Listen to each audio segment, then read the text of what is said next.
Etong sina Corina Sanchez at saka si Julius Babaw, 'di ba? Okay. Medyo nagugulpi ng konti sa social media dahil meron mga katulad ni Christian Esguerra na napakadaldal patungkol dun sa kanilang interviews. Masama talaga ugali ng Christian Esguerra na yun.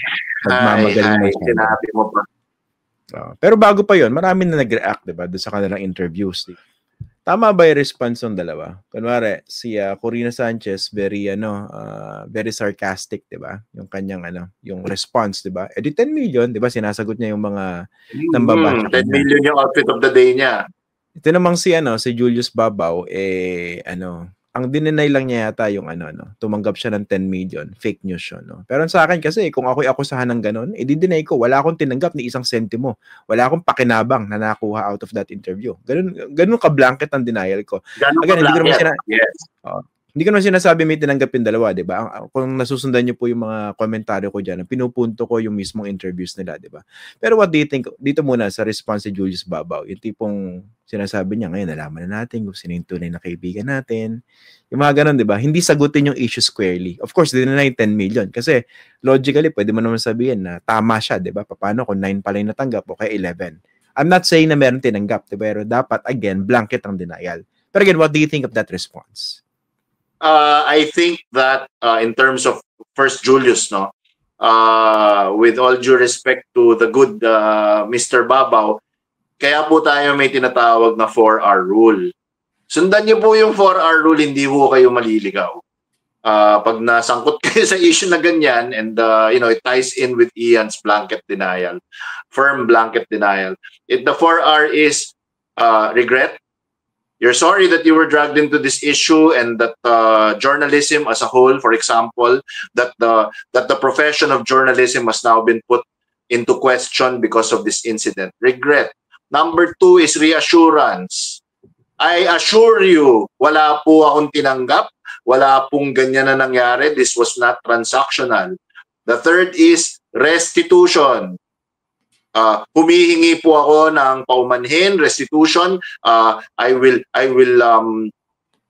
For those who were affected or for those who were I will reach out and I will revisit my training as a journalist. And the last is reform. I will do better in the future. 4R. Hindi na po ito mauulit. 4R. Ganun lang ang kailangan, ganun lang kasimple ang statement. Kahit sa ano pang sitwasyon, remember your 4Rs and you will not go wrong. Nakalibre na naman ng tip ang mga Foxnatics at outside the Kulambo na naman ako mamaya. Okay. Ayun kay Corina, okay ba response niya? I think with Corina, in the case of Corina, number one, I'll go out on a limb for Corina. No? I'm almost 100% sure na unang-una, who is Alan Herman? Ako po 'yon, sir. I'm being interviewed by Christian Esguerra dahil nagkita po kami sa labas ng kalsada and he thought I was a swell guy. So he decided to put me on the show. Nahuyo ka. Shirt, okay. Who you? Okay. Who you? Who am I now? Who am I? In the case of Corina, I'm not to speak for her. I'm certainly not in any position to speak for her, but I'm almost 1,000,000% sure, at itataya ko to, that she didn't know who she was interviewing that day. If you know anything about Corina, I'm telling you, hindi niya kaalam kung sinong i-interview niya. Basta dumating na lang siya doon, tapos pinakilala sa kanya, tapos kinausap na lang niya yung dapat niyang kausapin. And in my opinion, I don't think she really got any money from that apart from doing her job. Because nangyari dyan. Parang siya pala nabiktima dyan, kawawa naman. Well, I'm not in any position to speak for her. Pero how did she handle it? I think she decided to make light of it dahil napakalaki at seryosong bagay, napaka-serious allegation yun eh.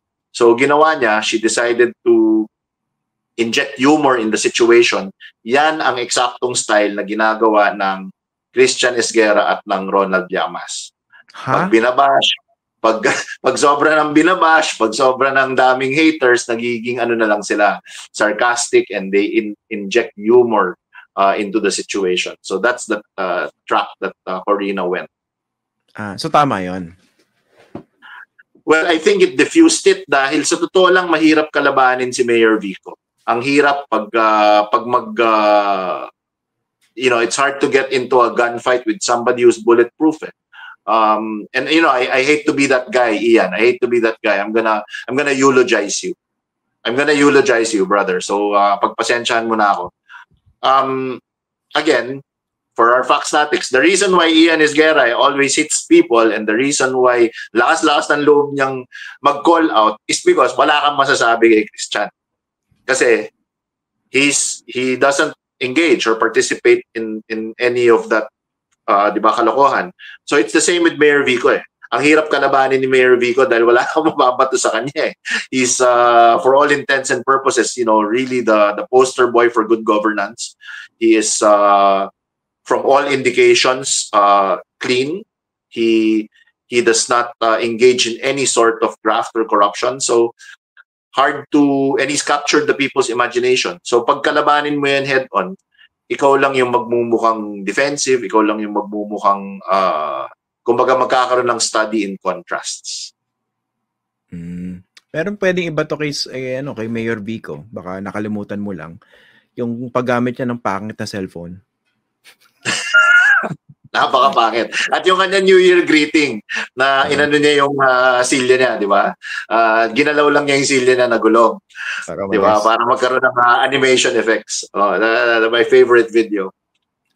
Isa rin sa mga interesting na nakikita ko rito. Again, related pa naman to sa pinag-uusapan natin. Dahil nasadlak sa controversy itong sina Julius at saka si Corina. May mga lumalabas naman na yung mga memes, nakikita mo ba yan? Yung mga quote cards, parang yung old interviews with Karen Davila. Talagang super idol natin ito, no? Yung meron nakalagay na ayon sa isang source, siya rin in-offer ng mga diskaya, pero dahil sobrang gaano, di ba? Talagang tinanggihan niya. Ako medyo na-curious lang ako, no? Saan kaya galing yung mga quote cards na yun? And ako, bilang isang big fan ni Karen Davila, I would wish na siya magsabi nun, di ba? Kasi talagang ma-inspire ako, di ba? Pag siya nagsabi, talagang in-offeran ako ng interview na yan pero tinanggihan ko. Pero pag dumadaan sa source, medyo napapaisip ko, sino kaya yung source, di ba? Number one, sino yung source? Number two, bakit ang widespread ng latag? Isang araw na lang, nagising tayo, tapos it was all over our feed. Oo nga eh. Nakita ko rin. Widespread ng latag. So magtataka ka, at bakit hindi pa mismong si Karen ang nag-confirm niyan?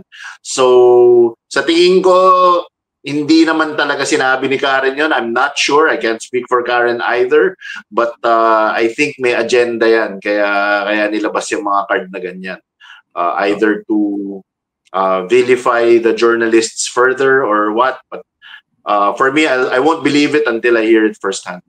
Oo. May comment dito. Interview raw kay kay Ogie Diaz, kay Mama Ogs. Iba pa yung quote card na yon. Kasi talaga napanood ko yung interview na yun di ba? Pero dito kasi yung sinasabi, inofferan daw siya ni Sara Diskaya pero tumanggi, di ba? Ni Sara Diskaya, exactly. So kasi again, until I hear it from the source, I won't believe it. Kasi kung nangyari sa akin yan, biglang may nagpakalat. Ayon sa isang source, si Christian Esguerra, na kahit gago, nilapitan niya ni Sara Diskaya pero tumanggi. Di ba ang pogi-pogi ko nun? Kung ako yun, naangkinin ko na yun. Talaga nangyari yun, di ba? Tapos meron pa akong halo, tapos meron akong halo. Yun. Tapos meron ako naka-costume ng demonyo, si Ronald Llamas sa tabi ko. Hindi na kailangan ng costume. So exactly. You would jump into that. And really publicize it. Baka ikaw pa magpakalat nun di ba? Pero tingin ko hindi Tingin ko it was a very odd turn to this napaka-convoluted na storya nitong dami na. From the main line, it piped off into so many branches and angles.